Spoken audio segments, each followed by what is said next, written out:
Hello,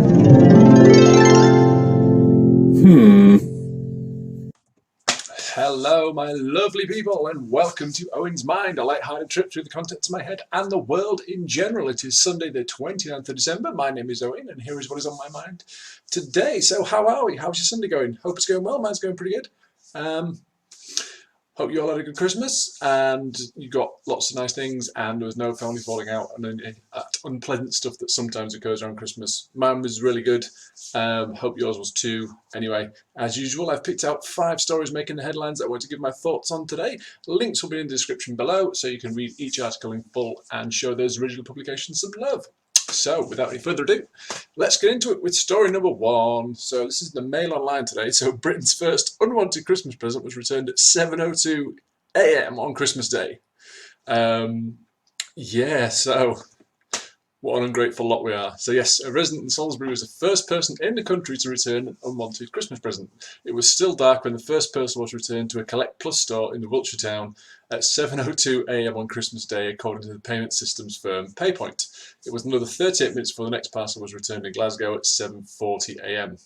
So in total, 419 parcels were returned on Christmas Day to the Collect Plus service at local convenience stores across the UK.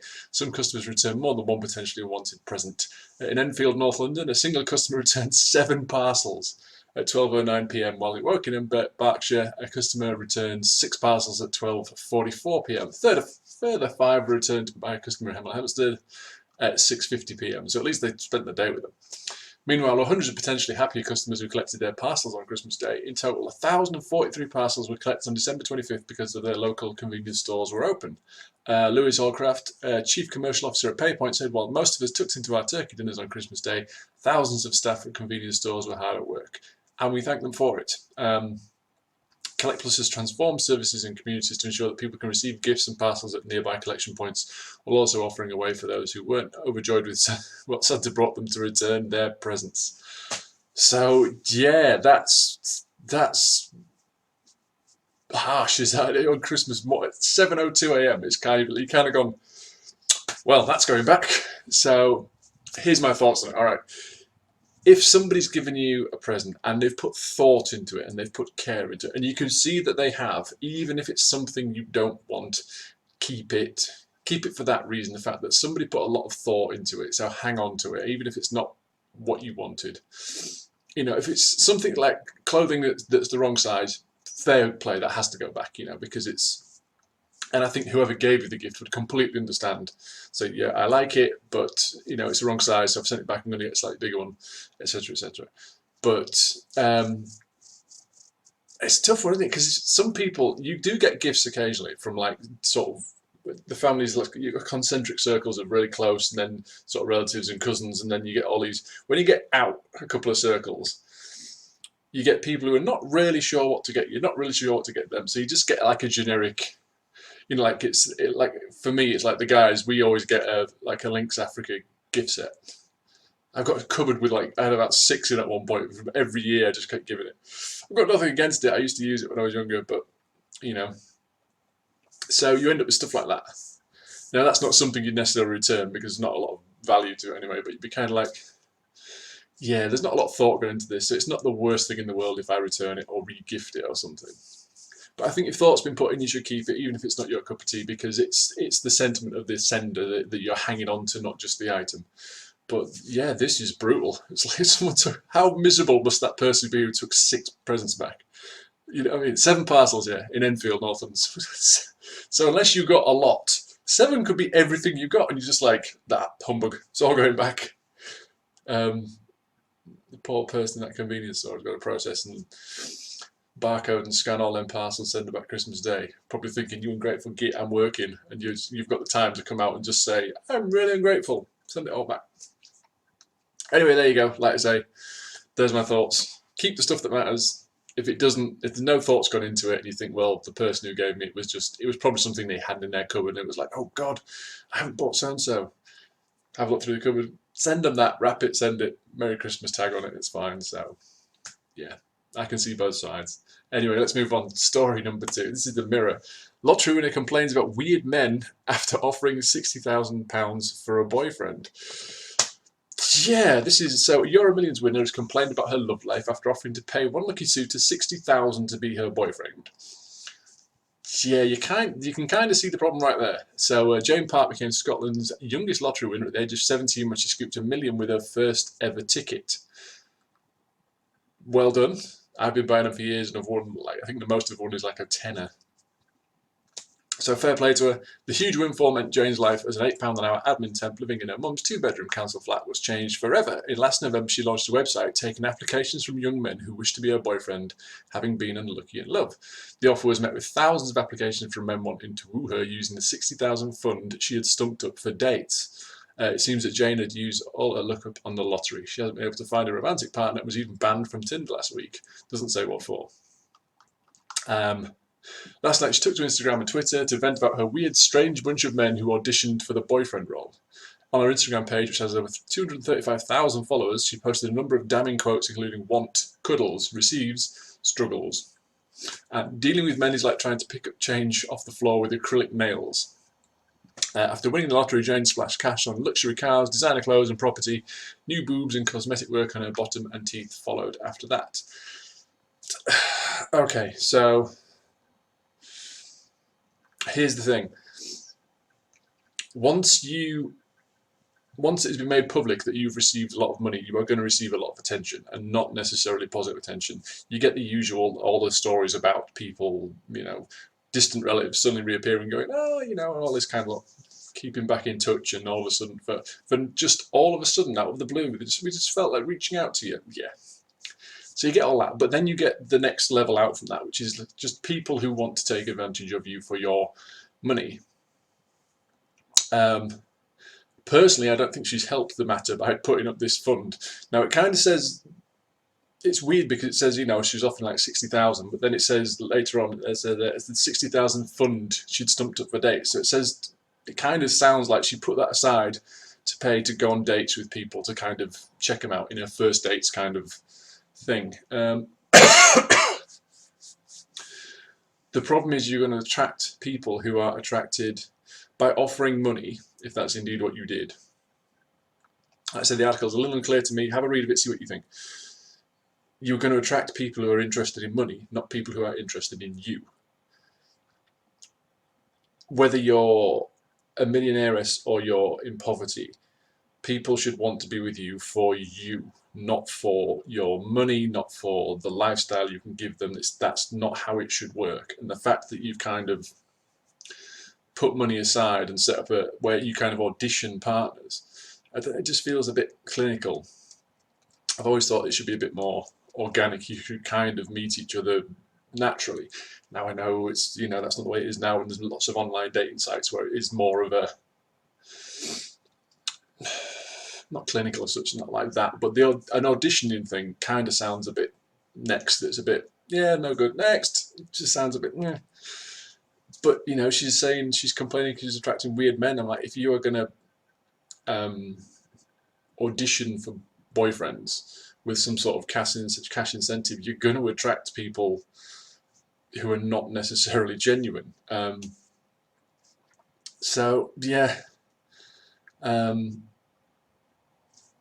if you look at the article, there's lots of pictures of her in various states of undress. So she's very much she likes her Instagram and this kind of thing, and you know what, she's had lots of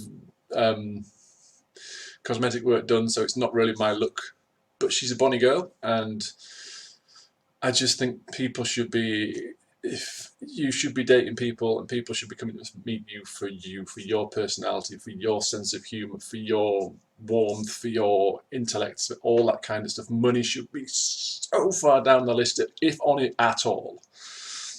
But because it's in the public eye and people know you've got money, you are sadly going to have to deal with these kind of people. So I wish you well. I hope that this is just a blip and you find somebody genuine who just wants to be with you for you and couldn't care less if you've got a fiver in the bank or 5 million. So anyway, we wish her well. Let's move on to the next one. So this is in the Sun today. Bit of a darker story. Monster strop. Peter Sutcliffe claims that Tories keep him in jail for revenge and says he deserves freedom in a leaked prison recording. So Yeah, Yorkshire Ripper Peter Sutcliffe claims the Tories keep him in jail for revenge. The serial killer, who turns 73, begins his 40th year behind bars next month and insists he deserves freedom. In a leaked recording of a prison chat, he claims he has served long enough for anybody and would be a model citizen if he was let out. Bizarrely, he blames the Tories for keeping him in jail, saying the punishment matters to Conservatives. It's all they think about, revenge, you know.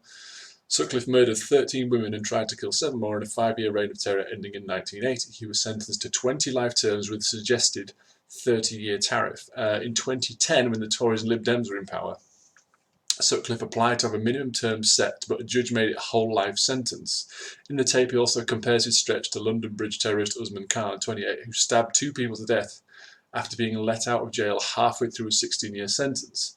He says it's ridiculous, isn't it? Especially when you've got a minimum of 30 years, you've done an extra 10, and then you get people doing horrible stuff, and they get out after 8 years, like that terrorist. A source at Her Majesty's Prison Franklin in County Durham said Sutcliffe complains about everything. He's got a real woe is me attitude. Well, I have no sympathy, because guess what? The families and friends of those 13 people you killed, they've got life sentences, and there is no getting away from it for them. They will never get away from the impact of your actions. So they have got life sentences, so why shouldn't you have one? Sorry. The Usman Khan thing. So again, I was aware of it at the time, obviously, but it says in the article, stabbed 2 people to death after being let out halfway through a 16-year jail term. So why you're quoting that? Why you're saying, well, this guy was let out early and he did this horrible thing. So how does that help your case? Because you're saying I want to be let out now. And this other person was let out before I think he should have been let out, and he killed people. And guess what? A lot of people in the UK are going, we don't think you should be let out. Saying you would live as a model citizen. What you did was not a crime of passion. It was not a moment of madness. This was calculated. This was over a period of time. You planned what you did. If it was a crime of passion and it was just a moment of madness and there's all sorts of emotions going on and you struck somebody and they fell and they hit their head and they died, then you could, saying that I would live as a model citizen, I could actually buy that it was a unique set of circumstances that led to a horrendous action, but it was an isolated thing. What you did was very, very different. Sustained, calculated,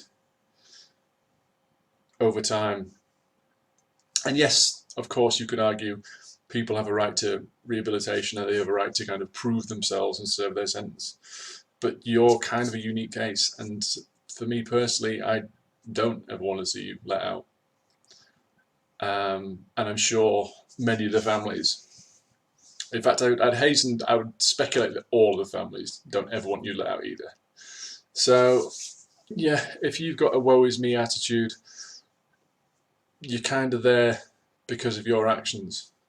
Your actions led you to where you are. So if you feel a bit hard done by, it all comes back to you because this all started with you. So yeah, I have very little sympathy. Some people say everyone deserves a second chance, and 40, he said a minimum of 30, he's done an extra 10. I wasn't there for kind of parole meetings, so I don't know. But he will give his reasons why he thinks he should be let out.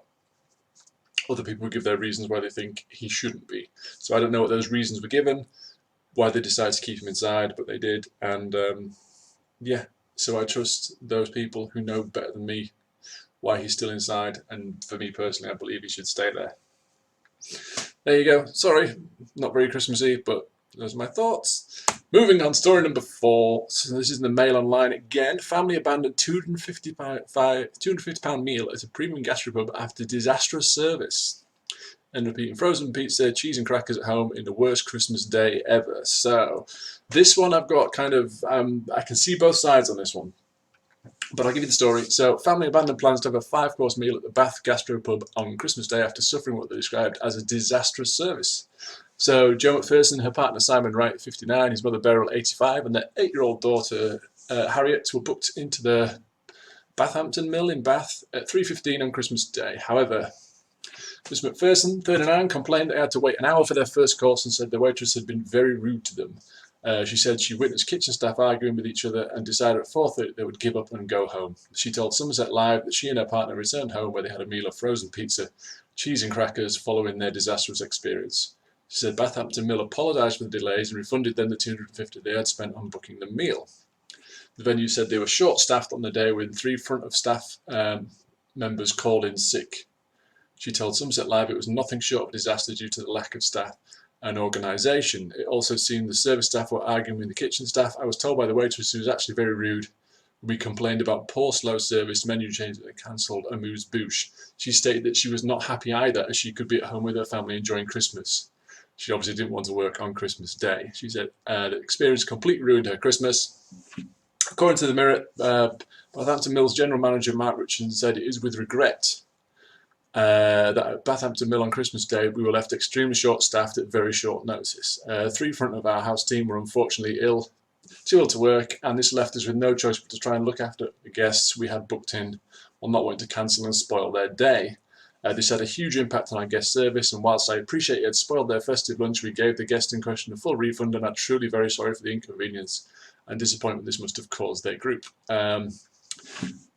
One TripAdvisor reviewer said they had a great experience at the restaurant Christmas Day. However, several 1-star reviews were left by customers.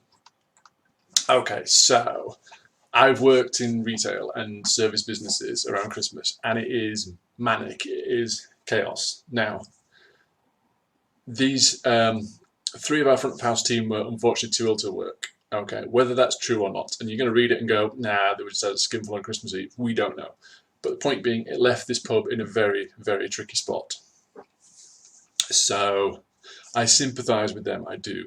The comment the waitress made, again, if you're in a service business, it's sometimes expected that you have to work Christmas Day or a Boxing Day or around the festive period when family or friends are not, depending on what their jobs are.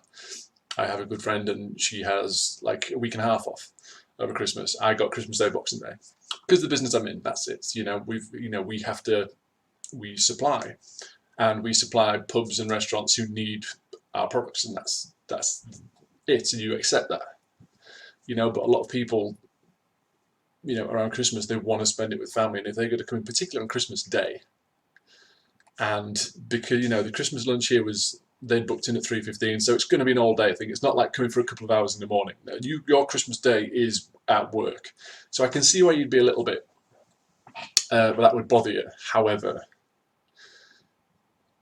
vocalizing your thoughts to customers, big no-no. You don't do that. If you want to rant, you rant behind the scenes quietly to people who you can just vent a little bit. You don't ever do it in front of customers or to customers. This family saying, we've been sat here an hour and this menu's been changed and this has been changed, and her going, yeah, well, we've all got problems. I don't even want to be here today. Not good. So, yeah. So I do see it from the family's point of view. They were told they were going to get a certain level of service and they were expecting a certain level of thing, especially on Christmas Day, because, it's more and more popular. People are eating out on Christmas Day. They don't want the hassle, don't have to, they'd rather spend the time as a family as opposed to having, mum or dad or whoever off in the kitchen, out of sight for hours, making sure you've got enough pans and everything's cooked at the same time, and so-and-so likes this and so-and-so the vegetarian and all this lot. If you can get a restaurant to do that for you, so you can have a nice leisurely morning, open presents, do fun stuff, then just go out, have a nice meal, go home, all the washing up's done. They might have had, it said that they had to come home and have pizza and cheese and crackers, so imagine the cheese and crackers was like, we'll have a nice big lunch at the pub, and then if we get peckish in the evening, got a few nibbles at home, and you can just that. And it was who was it? It was it was Joan and her partner Simon and his mother Beryl, 85. So again, there's an element of maybe it's like a nice Christmas Day surprise. We'll take you out for a nice Christmas lunch. And have you ever had that where you recommend like a restaurant or a bar, and as soon as you take somebody there who's not been before, it just goes to pot and everything's terrible, and you feel like it's your fault because you've previously sold this place on its merits, and then you turn up and something falls short, and you're like, it looks bad on you because it's like, well, I recommended this place. It's been horrible. So maybe there's an element of that as well.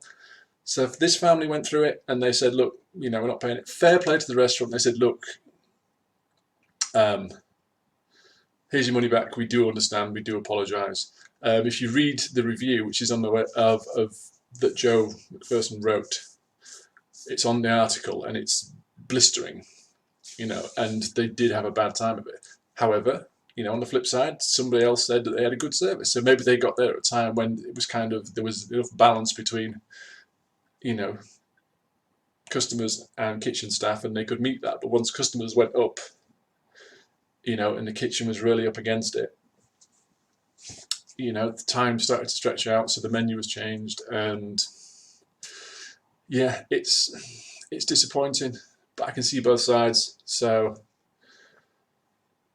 what are you going to do? I mean, you can say, well, the restaurant should have planned for it. You can't plan. It doesn't say how big this place is as well, but let's just say it's an average kind of size restaurant. If 3 people, if you've got 10 people, for example, if you've got 10 people, so you've got, 5 front of house, you've got 5 running the kitchen, 3 people turn up, 30% of your staff, 30% of that workload is now unaccounted for. That's going to have an impact, and you can't just bounce back. And it's Christmas Day. It's not like you can ring somebody and say, we need 3 staff instantly who need to come in and know exactly what they're doing in our restaurant. So I do see both sides. The waitress comment shouldn't have been made.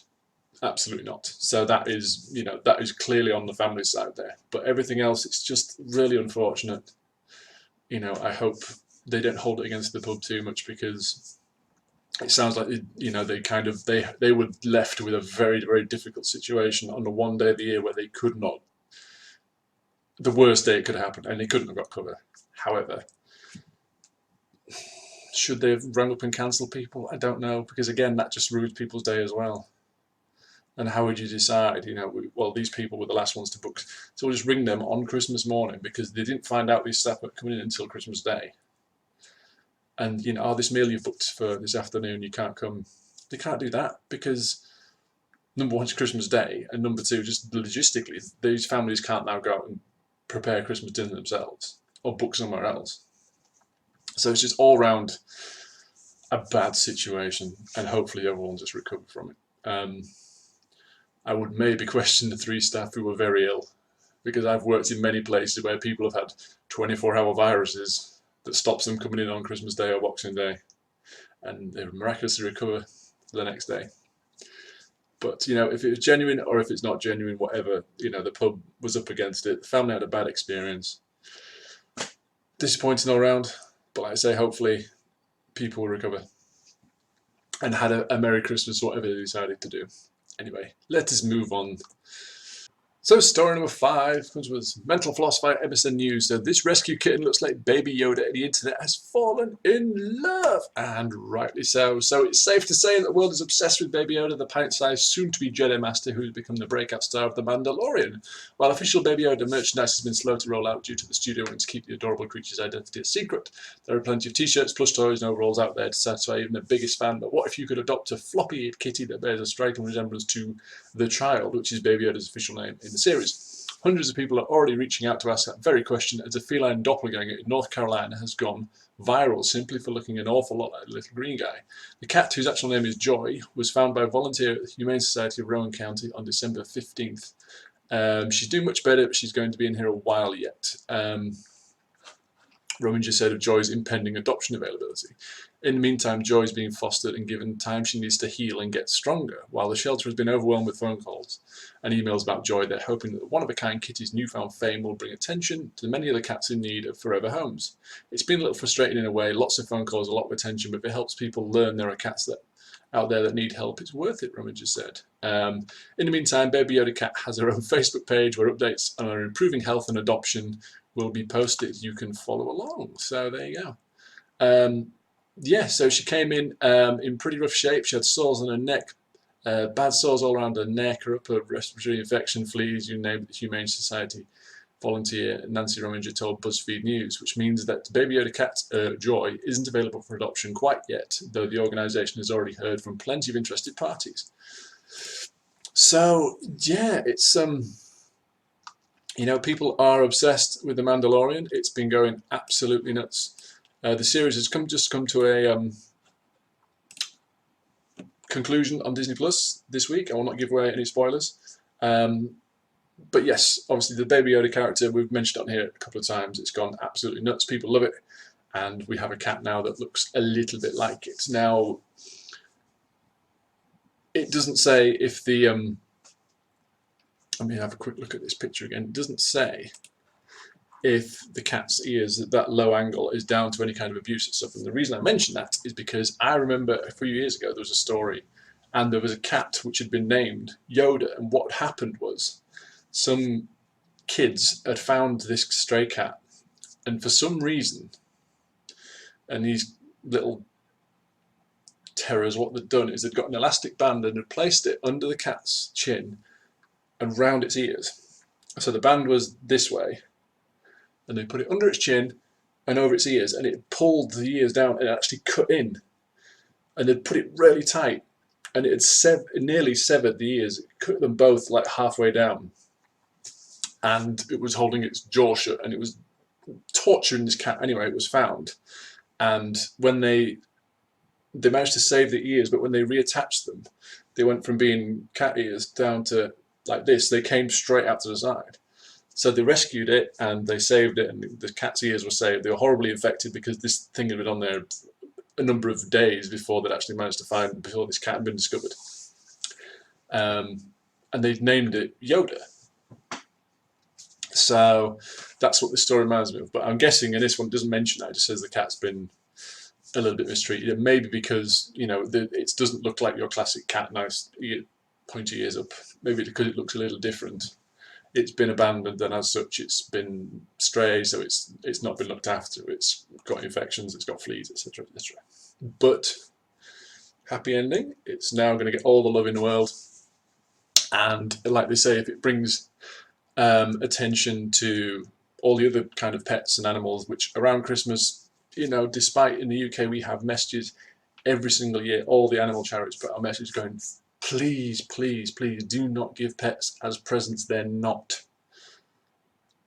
presents. It's a living thing that requires a lot of care and a lot of love and a lot of attention, and it shouldn't be given as a gift at Christmas, because they so often, a large percentage, get abandoned. Then you get stories like this.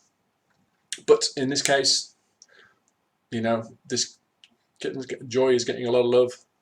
Hopefully we'll find a wonderful home, and all the other cats and the other dogs and other pets that have been discarded at Christmas will have happy lives with families who actually want them and are going to take good care of them. So it's kind of sad, but it's a positive story to end on, because this is one that's going to be helped and hopefully will lead to others being helped.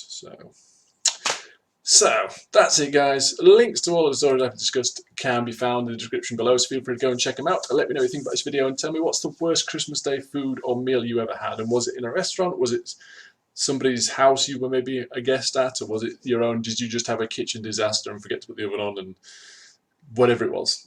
Answer in the comments, please, along with any thoughts you'd like to share. These were mine. They're not necessarily important. They're not necessarily right or wrong. They're just what was on my mind. So until next time, bye for now.